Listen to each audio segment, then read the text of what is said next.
Hello again, super deformed lovers. So I love the original Mini Coopers. I used to have a 1991 Mini Mayfair, and then I modified it to look partially like that car. You know, the Monte Carlo rally car. So Fuel Me is a brand that does a lot of high-end resin models, and I guess they had a partnership here with Crafts Tech, and they made this super deformed 1967 Mini Cooper. But apparently they did that a few years ago and they're long gone. They're all limited editions, so, you know, but I still love this car. I did manage to find this cartoonish car. I don't know who makes it though. It's totally blank on the bottom. If I had to guess, it'd probably be Wanda. You know, it's one of those promos that come with either a canned coffee or a canned beer or something like that. But anyways, if anyone knows who makes that, please leave a comment.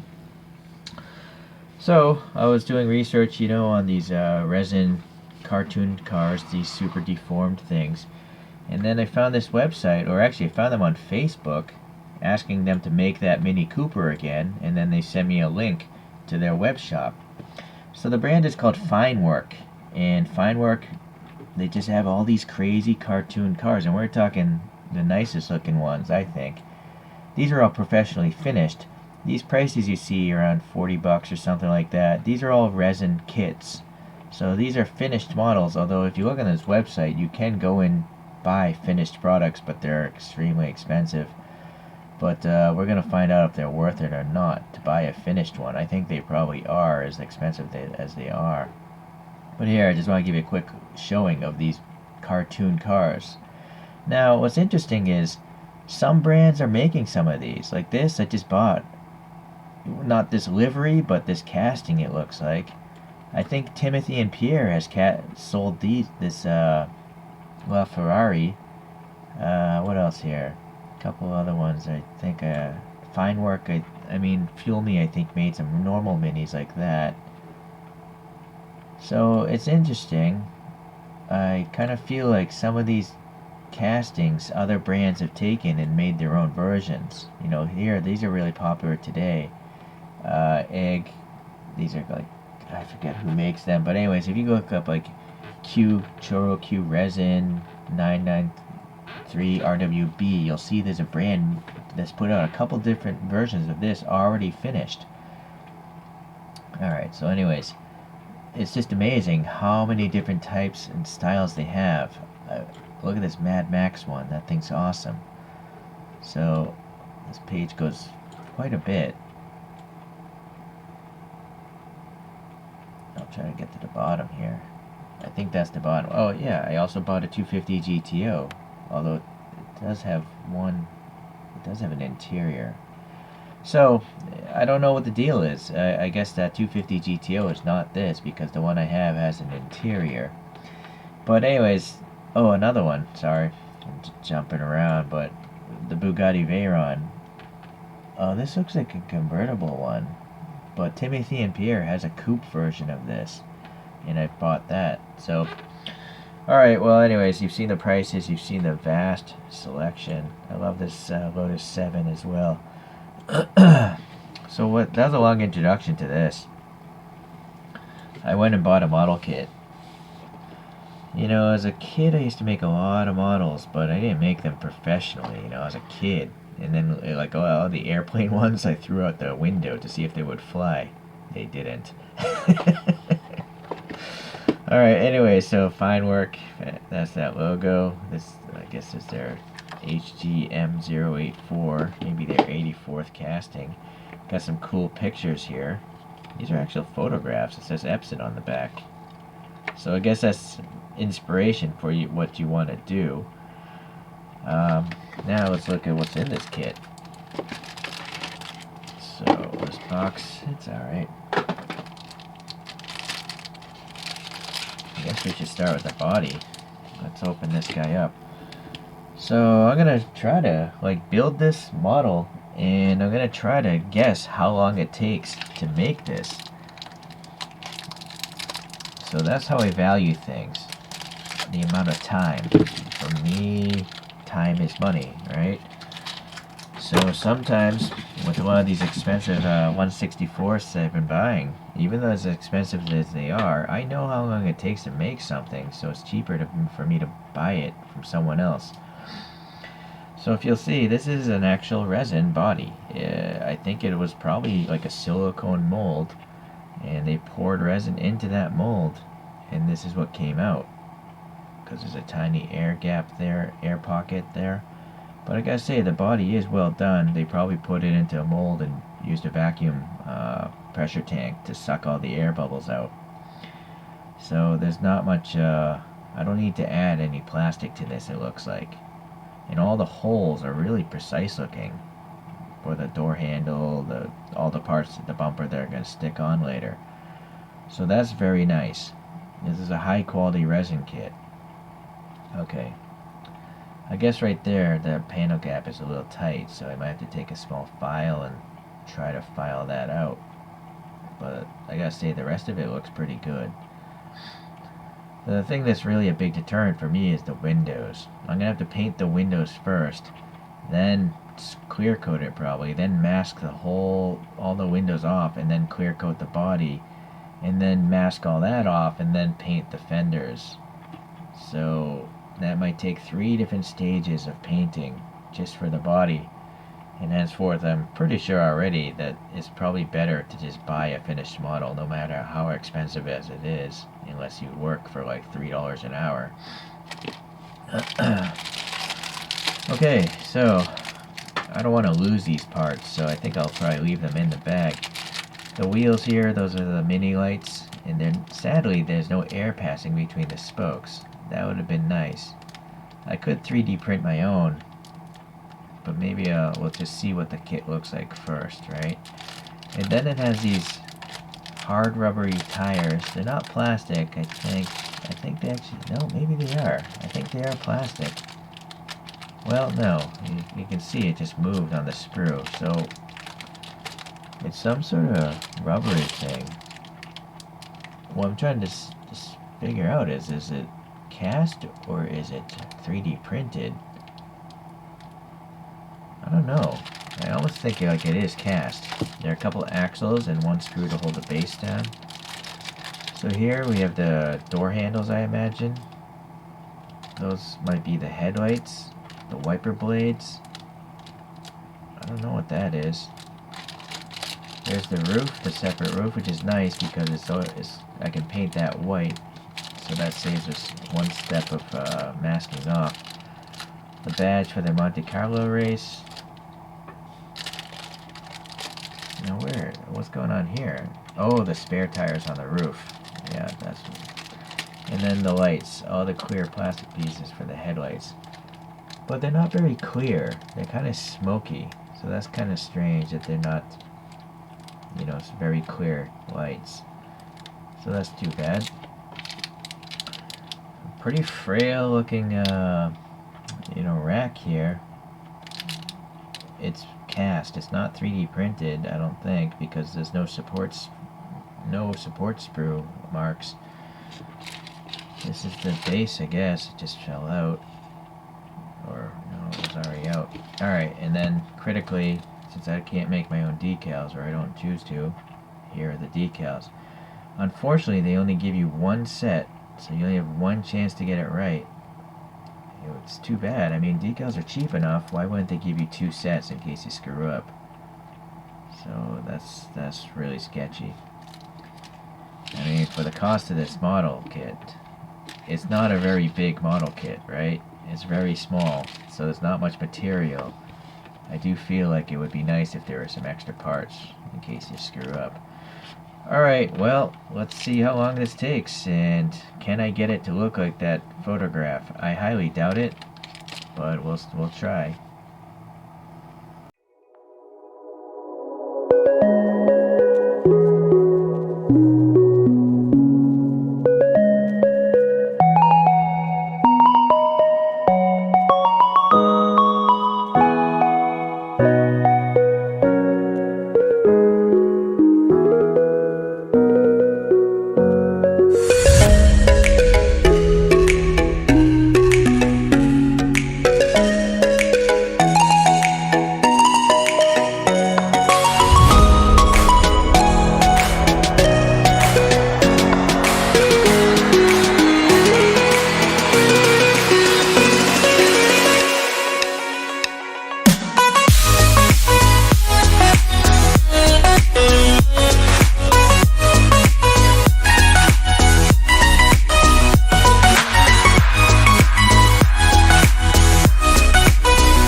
can't live without you. Whoa, oh, oh, whoa, oh, oh. I can't breathe without your love.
what's wrong and why you never said you felt that way.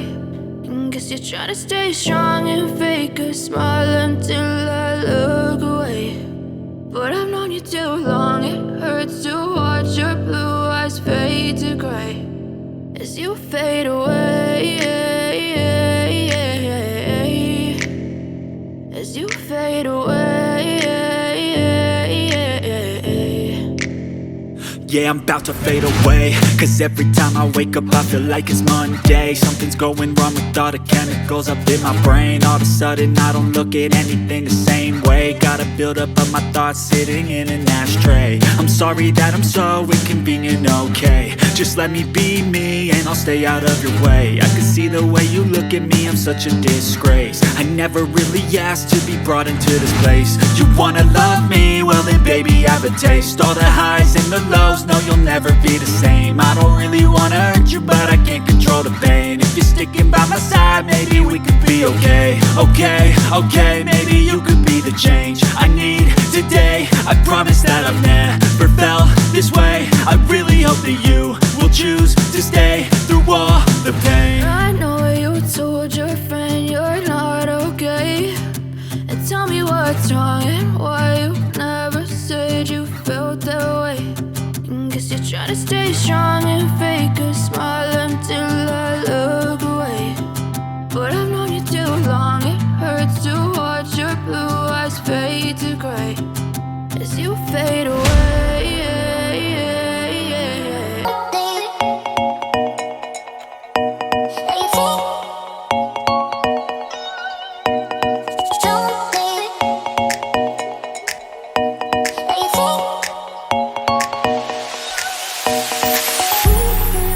Oh,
creeping up from the heathens. Got will, got fight, got pride, got reason. If they wanna go eat, then you know I'm gon' feed them. If you're coming for me, hope you're ready for a demon. I got eyes in the back of my head, I'm seeing. Take me for granted and you know I'm leaving. I'ma take what's mine with the webs I'm weaving. I could take this crowd from seeing to believing. Got a taste for blood and my tongue keeps bleeding from the words I spit. So sharp, so freezing, so cold. Behold, frostbite they feeling. I could tear you apart or I could go heal them. Don't believe in fate, don't believe in ceilings. I just need a taste and my mind starts peeling. I don't pace myself, I grind on kneeling. Got lust for change, I just love the feeling. I ain't gonna give up. Got too little time, I'ma live up. Head down, push forward through the tough times. Cause anything worth doing is a tough climb. And I ain't gonna give up. Got too little time, I'ma live up.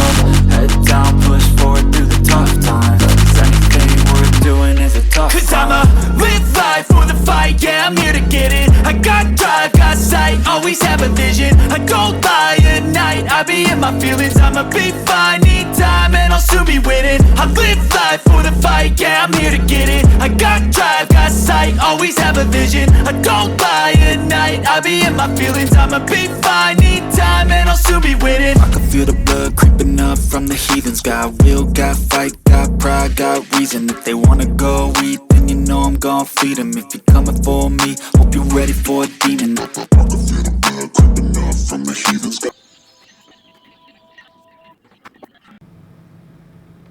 Alright everyone, I am back here.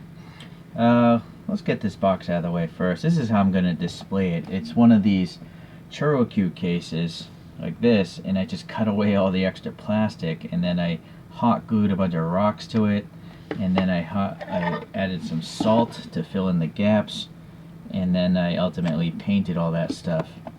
And then there's some hobby trees and stuff. You can actually see I tore away extra plastic.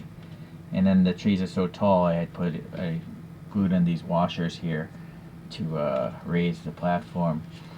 Maybe one day if I just get a normal case, I'll do a new base, but this probably took like an hour to do as well. Just this little thing here. But let's get this out of the way because I'm not going to end the video with this thing. Okay, so I learned quite a lot actually. I made some mistakes because I'd never made a resin model before, and then I think I have some tips and tricks for you guys if you want to try to tackle this yourself. So first thing, here are the photographs it came with, and they have this ghosted silver and black window. So in my channel subscriptions I have a guy, his name is Barbatos Rex, and he reviews paints for the hobbies. He mainly does cars and Gunpla or Gundam robots. And he did a review of this chrome where you get this all-clad black, and then you paint the chrome over it to make it look super shiny. So my theory was if I just paint the whole thing black, then I'll already have the black windows, the black fenders, and then I'll mask that off and then paint the red over it. And I did do that, but as I was masking it off, it tore some of the paint off. So it effectively wasted all that effort, and then I had to strip all the paint off, and then in the video, this last hour of video, I just shot the red first, and then painted the blue windows, and then the black fenders, and then the chrome, and then I went back and added the chrome around the windows. It was sloppy, so they added some more blue in the windows. So suffice to say, it would make more sense to just paint the entire body color first, and then hand paint all the accessory colors, like the windows and the fender flares. So that's what I learned there. It was a shame because I waited like 3 days after this black dried. 3 days is a long time, but it still fell off the resin. So the all-clad here, this chrome is pretty good if you apply it in very thin coats. So you can see actually on the wheels of this, it is that all-clad, and it does look quite shiny. So, but on the bumpers I applied the silver much too thick, so then it just looks like a dirty aluminum. Actually, it doesn't look like chrome anymore because I applied it too thick. Alright, so that's another thing I learned. Again, Barbados Rex, he's done videos on this all-clad stuff, and he does professional reviews of all these hobby paints. So for the black stuff, this is really strong stuff. When I was stripping it off with alcohol, I still had to use a metal wire brush to get this off. So even letting this sit in alcohol for like an hour, this stuff doesn't want to come off because it's thinned with chemicals. You know, it's not thinned with water. So to clean my airbrush, I had to use acetone to clean out this all-clad. But it's highly durable, so if you want that, that's good. But all this red and this black and this white is all by this brand, and the blue, the Vallejo.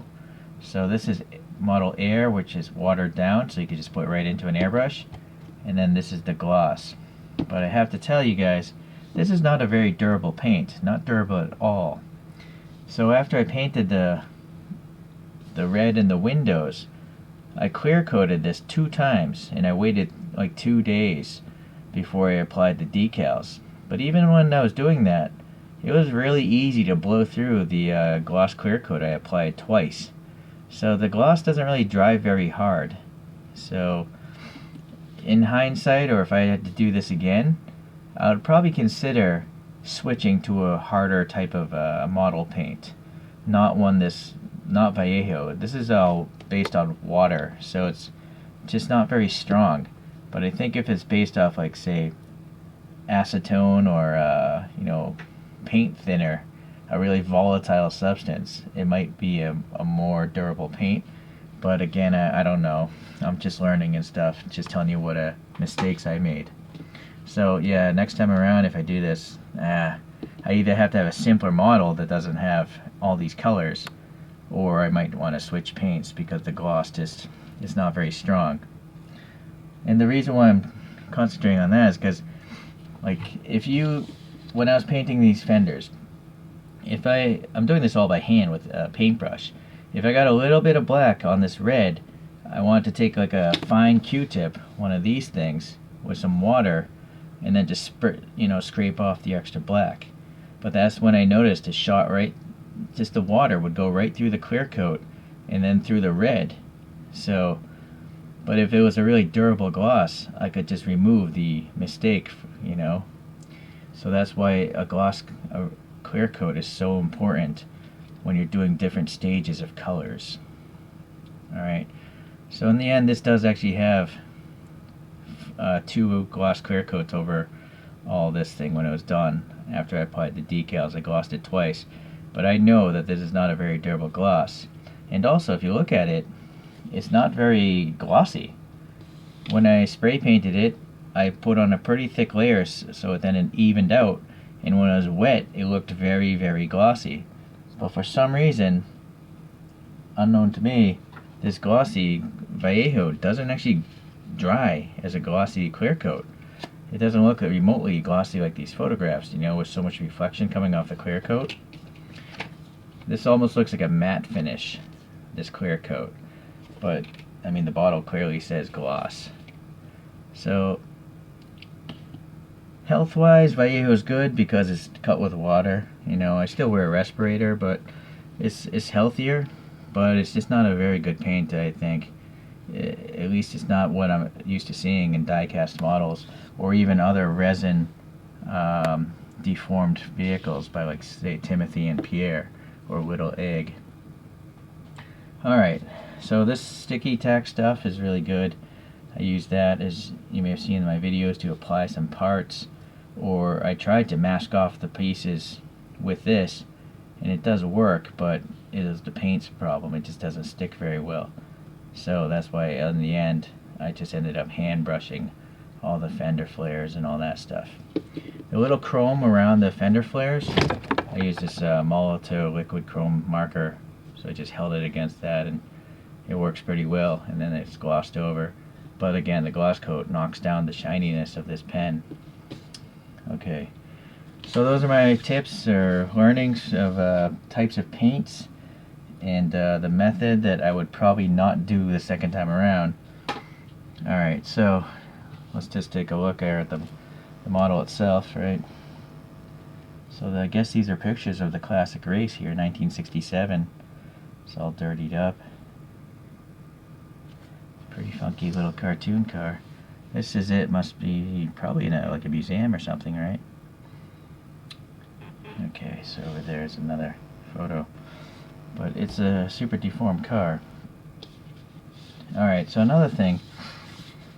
Going over these pieces here. I just stuck on the rack here with some sticky tack because I didn't want to mess up crazy glue.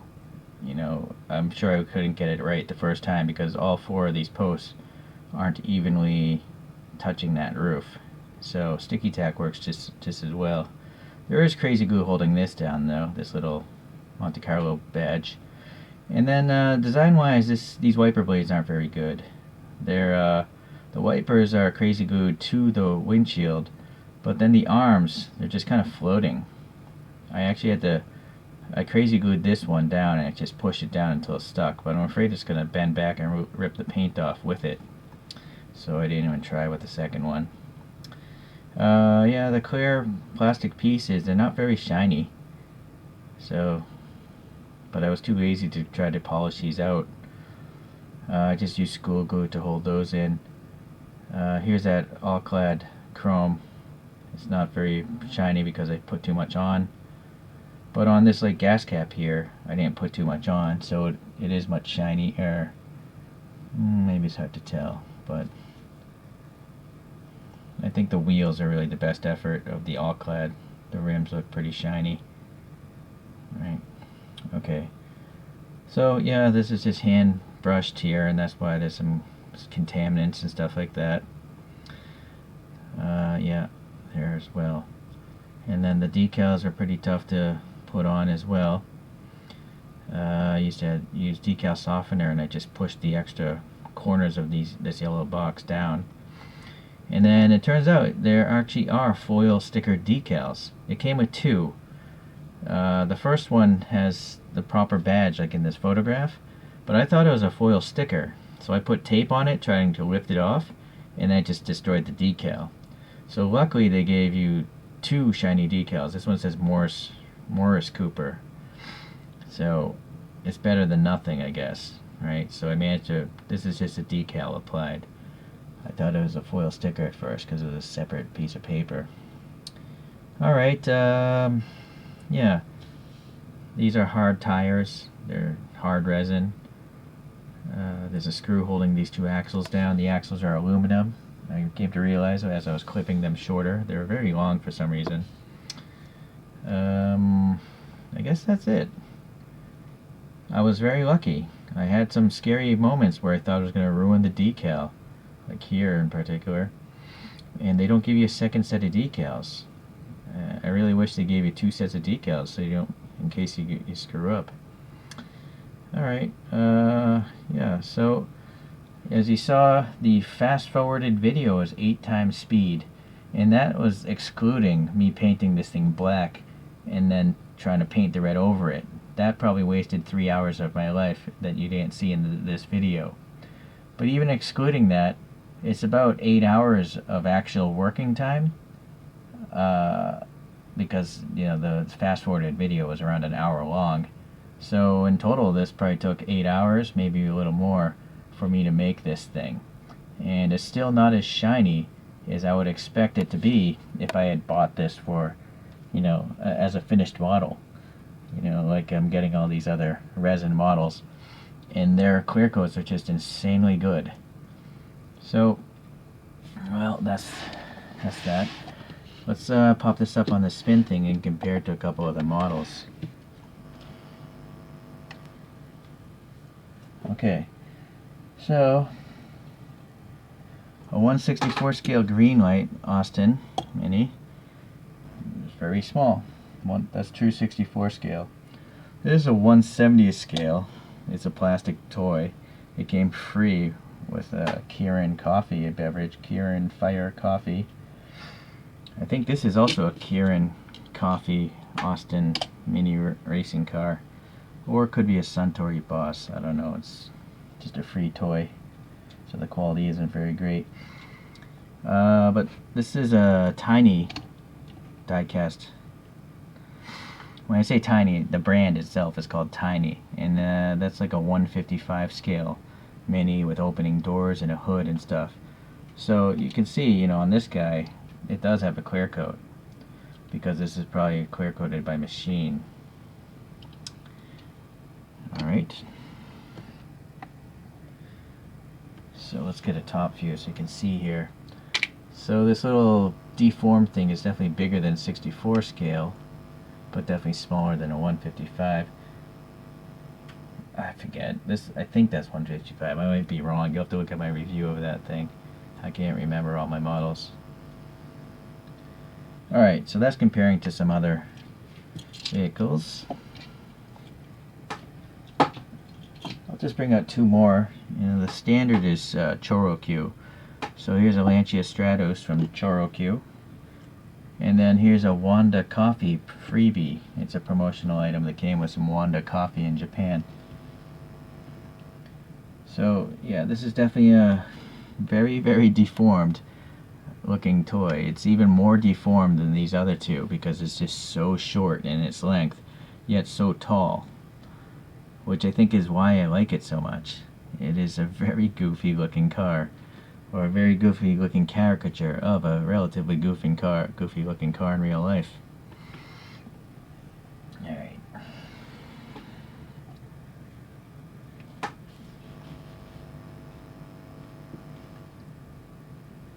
Alright, so a few conclusions. I wish I collected earlier, because it seems like this model already existed and was assembled professionally, as I showed you in the earlier part of this video. But it's just long gone. You know, they only made a few hundred of them, so I had to make this myself. And yes, I learned it took like 8 to 10 hours to do, and it was an expensive resin model as it was, so it's definitely, you know, not worth it, I think, in my opinion, unless you just like making models as a hobby, you know. I am definitely happier just buying finished models. So yeah, it really gives you respect for, you know, certain models, how well they're done. In all my regular scale reviews, only 1 in 50, 1 in 100 models are perfect. They always seem to have some sort of imperfection in the paint, or a casting issue, or some other QC issue with the parts. But yeah, I'm going to start to maybe be a little more lenient, because I do know, well, that's a tough call. You know, I'm not a professional model maker, so it took me a long time to do this. If I was in business professionally trying to make money, and other companies can make perfect models, then maybe, yeah, those should be better. So maybe I won't change. But this does dawn a new light on the fact that it is really hard to make a model, you know, perfect.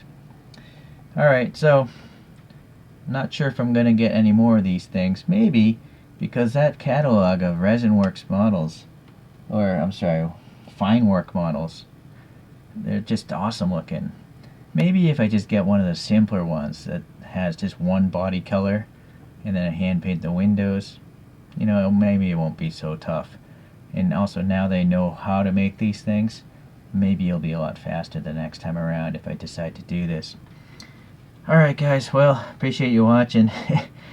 Yeah, I guess I'll see you the next time I get one of these deformed models. Whether I have to make it myself, or most likely I'll just buy it. Thank you, bye.